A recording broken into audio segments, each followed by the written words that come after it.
Habakkuk. Habakkuk 1. The oracle that the prophet Habakkuk saw. O Lord, how long shall I cry for help, and you will not listen? Or cry to you violence, and you will not save? Why do you make me see wrongdoing, and look at trouble? Destruction and violence are before me. Strife and contention arise. So the law becomes slack, and justice never prevails. The wicked surround the righteous. Therefore judgment comes forth perverted. Look at the nations and see. Be astonished. Be astounded. For a work is being done in your days that you would not believe if you were told. For I am rousing the Chaldeans, that fierce and impetuous nation, who march through the breadth of the earth to seize dwellings not their own. Dread and fearsome are they. Their justice and dignity proceed from themselves. Their horses are swifter than leopards, more menacing than wolves at dusk. Their horses charge. Their horsemen come from far away. They fly like an eagle swift to devour. They all come for violence, with faces pressing forward. They gather captives like sand. At kings they scoff, and of rulers they make sport. They laugh at every fortress and heap up earth to take it. Then they sweep by like the wind. They transgress and become guilty. Their own might is their God. Are you not from of old, O Lord my God, my Holy One? You shall not die. O Lord, you have marked them for judgment, and you, O Rock, have established them for punishment. Your eyes are too pure to behold evil, and you cannot look on wrongdoing. Why do you look on the treacherous, and are silent when the wicked swallow those more righteous than they? You have made people like the fish of the sea, like crawling things that have no ruler. The enemy brings all of them up with a hook. He drags them out with his net. He gathers them in his seine, so he rejoices and exults. Therefore he sacrifices to his net and makes offerings to his seine. For by them his portion is lavish, and his food is rich. Is he then to keep on emptying his net and destroying nations without mercy? Habakkuk 2. I will stand at my watchpost and station myself on the rampart. I will keep watch to see what he will say to me, and what he will answer concerning my complaint. Then the Lord answered me and said, Write the vision. Make it plain on tablets so that a runner may read it. For there is still a vision for the appointed time. It speaks of the end and does not lie. If it seems to tarry, wait for it. It will surely come. It will not delay. Look at the proud. Their spirit is not right in them, but the righteous live by their faith. Moreover, wealth is treacherous. The arrogant do not endure. They open their throats wide as Sheol. Like death, they never have enough. They gather all nations for themselves and collect all peoples as their own. Shall not everyone taunt such people, and with mocking riddles say about them, Alas for you who heap up what is not your own! How long will you load yourselves with goods taken in pledge? Will not your own creditors suddenly rise, and those who make you tremble wake up? Then you will be booty for them, because you have plundered many nations. All that survive of the people shall plunder you, because of human bloodshed and violence to the earth, to cities and all who live in them. Alas for you who get evil gain for your houses, setting your nest on high to be safe from the reach of harm. You have devised shame for your house by cutting off many peoples. You have forfeited your life.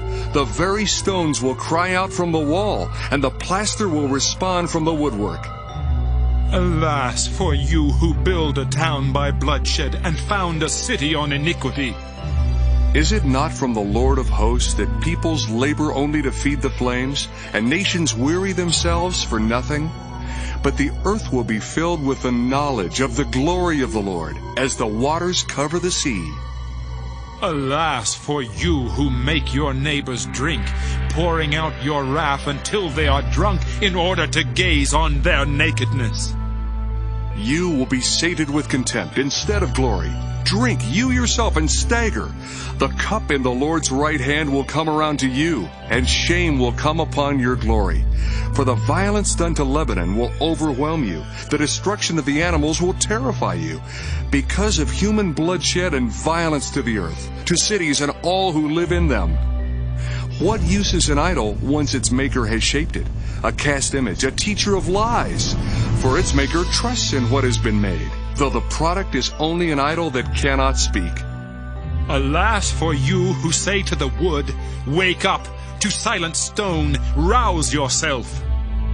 Can it teach? See, it is gold and silver plated, and there is no breath in it at all. But the Lord is in his holy temple.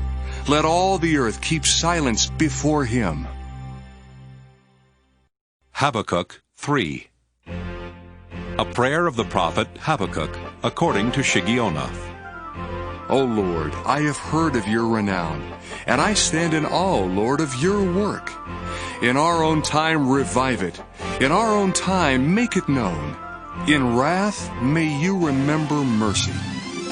God came from Teman, the Holy One from Mount Paran. Selah. His glory covered the heavens, and the earth was full of his praise. The brightness was like the sun. Rays came forth from his hand, where his power lay hidden. Before him went pestilence, and plague followed close behind. He stopped and shook the earth. He looked and made the nations tremble. The eternal mountains were shattered. Along his ancient pathways, the everlasting hills sank low. I saw the tents of Cushan under affliction. The tent curtains of the land of Midian trembled. Was your wrath against the rivers, O Lord, or your anger against the rivers, or your rage against the sea, when you drove your horses, your chariots to victory? You brandished your naked bow. Sated were the arrows at your command. Selah. You split the earth with rivers. The mountains saw you and writhed. A torrent of water swept by. The deep gave forth its voice. The sun raised high its hands. The moon stood still in its exalted place. At the light of your arrows speeding by. At the gleam of your flashing spear. In fury you trod the earth. In anger you trampled nations. You came forth to save your people, to save your anointed. You crushed the head of the wicked house, laying it bare from foundation to roof. Selah. You pierced with his own arrows the head of his warriors, who came like a whirlwind to scatter us, gloating as if ready to devour the poor who were in hiding. You trampled the sea with your horses, churning the mighty waters. I hear, and I tremble within. My lips quiver at the sound. Rottenness enters into my bones, and my steps tremble beneath me. I wait quietly for the day of calamity to come upon the people who attack us. Though the fig tree does not blossom, and no fruit is on the vines, though the produce of the olive fails, and the fields yield no food, though the flock is cut off from the fold, and there is no herd in the stalls, yet I will rejoice in the Lord. I will exult in the God of my salvation. God, the Lord, is my strength. He makes my feet like the feet of a deer, and makes me tread upon the heights. To the choir master with stringed instruments.